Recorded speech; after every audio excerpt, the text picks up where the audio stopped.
Yeah, everyone's here. Don't miss this one. This one's better than the last week. This one.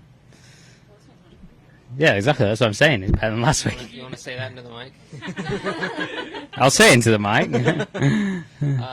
Really solid start. Just kind of what was working particularly well in your game? Yeah, just I play well on the holes that I needed to play well on. There's some holes that you're happy to walk away with a par, and some that you need to score on, and I did exactly that. So yeah, I think everything was pretty solid today. I wouldn't say anything crazily stood out. I felt like I putted really well, chipped it really well, hit my irons where I needed to, and hit the fairways when I needed to. So statistically, is this a course? I mean, you've obviously played very well here, but the statistic makeup of the course and the statistic makeup of your game, would they normally be things that suit each other well? Probably when I first came out on tour, definitely. Yeah, I think things have changed a little bit now, but I like the golf course. Obviously, even my friends always tell me that it must be a good golf course if I've played bad and still like it. So I have had my fair share of poor results here, and obviously I had good results here too. So I definitely love it, and I think obviously having that feeling definitely helps. What have you kind of taken away from your season thus far? Not a lot. It's rubbish. It's blunt as that. It's been awful. Yeah, it's been the worst I've ever played, in fact. So yeah, it was plenty of room for improvement. Hopefully this is a good week to make a start. I feel like there's done some things this week that hopefully getting me back on track and go from there. You've just been chasing your swing a bit? Yeah, a bit of everything. Like just every week seems to throw something at me, like putting bad or chipping bad. Mainly it's been the irons have not been good enough, and then obviously that puts pressure on everything else as well. But I've actually driven it okay this year, and that's probably the only positive. But outside of that, everything else has been not as sharp as it needs to be.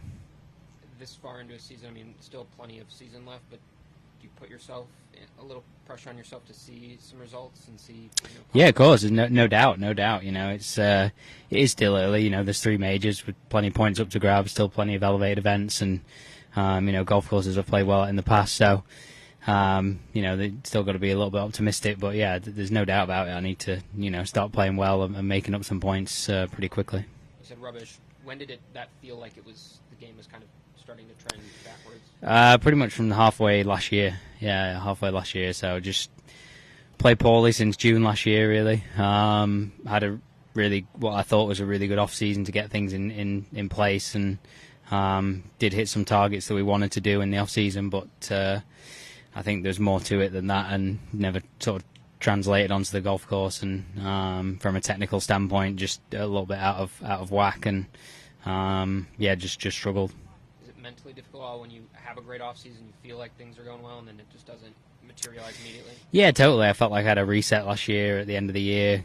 Got married, had a honeymoon, and get away from the game for a little bit, and then fully invested in it once you come back. And I had like 5 or 6 weeks before Century, and then another 3 weeks after that to really get sharp, and felt like I did that. Had a decent enough start, apart from a slow first round in Century, and played well after that. But since then, it's just not really, just not really been good enough. And obviously, when you're not seeing results early doors, it's obviously very frustrating.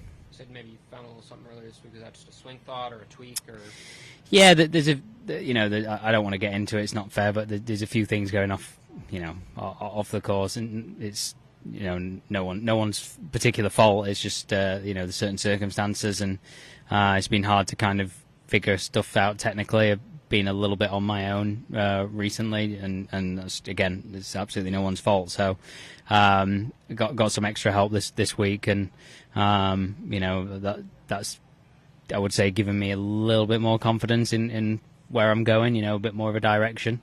And from there, hopefully, just got to kick on. Obviously, first round's solid today, so yeah, happy to sort of push on. Does it feel then nice to come to a place like this that you've had success on in the past? To kind of I think so. Yeah, definitely think so. I think there's definitely a lot to be said for that when you go somewhere that you're so comfortable. I was looking forward to this week, even not playing well last week. I was just looking forward to being here, taking it all in, and doing the usual stuff that we do here, and so it definitely helps. Ryder Cup on the mind at all?